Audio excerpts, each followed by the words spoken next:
The world feels solid, the table is a table. You are over here, I am over there, and the space between us is just empty distance. What I want to talk about today is a book that says all of that might be a kind of projection, like a three-dimensional image cast from somewhere deeper. The book is The Holographic Universe, written by Michael Talbot back in 1991. And the wild thing about it is that Talbot didn't dream this up on his own. He took the work of two serious scientists, working in completely different fields, who'd never set out to prove anything mystical, and he showed that they'd quietly arrived at the same strange picture of reality. The first of them is David Bohm. Now, Bohm wasn't a fringe figure. His quantum physics textbook was praised by Einstein. He studied under Oppenheimer. He worked at Princeton. You don't get much more establishment than that. But he had a problem with the standard view of quantum mechanics, the idea that a particle only becomes real when you look at it. That bothered him. It felt like reality was being held hostage by the observer. So Bohm proposed something else. He said the world we see, all the separate objects and events, is what he called the explicate order, the unfolded version. And underneath it sits a deeper level he called the implicate order, where everything is enfolded into everything else.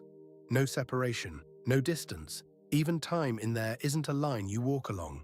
Past, present, and future are all kind of folded together. And this is the bit worth slowing down on.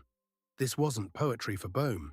He built the maths for it. He worked with a colleague, Basil Hiley, for years on rigorous formulations. The implicate order actually solved a real puzzle. Entanglement. The thing Einstein hated, two particles staying connected across enormous distances, what he called spooky action at a distance. Bohm's answer was almost cheeky in its simplicity. They're not really two particles signaling each other. They're two expressions of the same underlying whole. There's nothing spooky about it, because there was never any real separation to begin with. Now hold that thought, and let's go to a completely different building, a neuroscience lab. Karl Pribram was trying to find memory. Where does a specific memory actually live in the brain?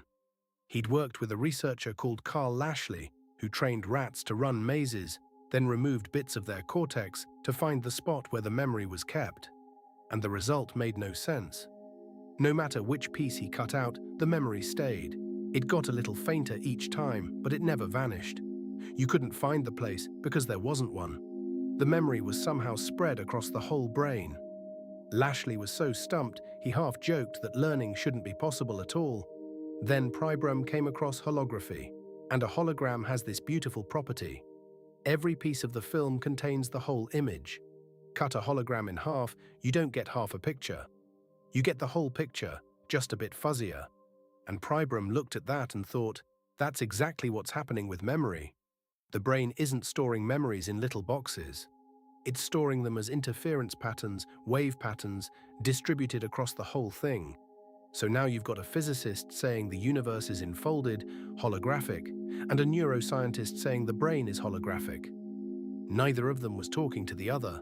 Neither was trying to prove anything spiritual, and that, for me, is the bit that gives the whole thing its weight. When two people dig down through completely different ground and hit the same rock, you start to wonder what the rock is. What Talbot did was join the two, and if you follow it through, it leads somewhere that genuinely makes your head spin. If the brain decodes reality holographically, and the universe itself is holographic, then the solid world might be the projection. The real action would be happening in what physicists call the frequency domain, a realm of pure pattern and interference, and our brains would be turning that into the world of space and time we walk around in. I want to be straight about what this is. It's a framework, not a proven fact. Mainstream physics hasn't adopted Bohm's interpretation, even though it's mathematically valid. Talbot took it further than the evidence strictly allows, especially when he started explaining the paranormal with it. But here's where I think it earns its keep. The model flips the hardest question in science on its head. In the usual story, consciousness is something the brain produces, somehow, out of electrochemistry. And nobody can explain how. That's the hard problem. The holographic view says, what if the brain doesn't produce consciousness at all? What if it receives it? What if consciousness sits in that deeper order and the brain is a tuner decoding it into experience? That's the angle the article touches, and it's the one I find most interesting. Because if that's right, then your mind isn't trapped inside your brain. It's a local reading of something shared. And the line between you and me, and between us and the world, gets a lot thinner than it feels. Decades after Bohm, mainstream physics developed its own holographic principle. Out of black hole research, the idea that the information in a region of space is encoded on its boundary. Different reasoning entirely. Same shape of answer, the pattern just keeps repeating. I don't know if the holographic universe is true. I don't think anyone does yet. But I've stopped needing it to be settled before I find it useful.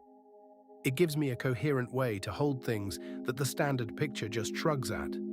And it does it without throwing physics out the window. Maybe that's the real value of an idea like this. Not that it closes the case, but that it keeps asking better questions. Reality might be a projection, your mind might be a receiver, and the table, solid as it looks, might be a pattern your brain is reading off something far stranger. If that landed for you, I've written the full piece over at consciousnesspartnership.com with all the detail on Bohm, Pribram, and Talbot. Go and have a read.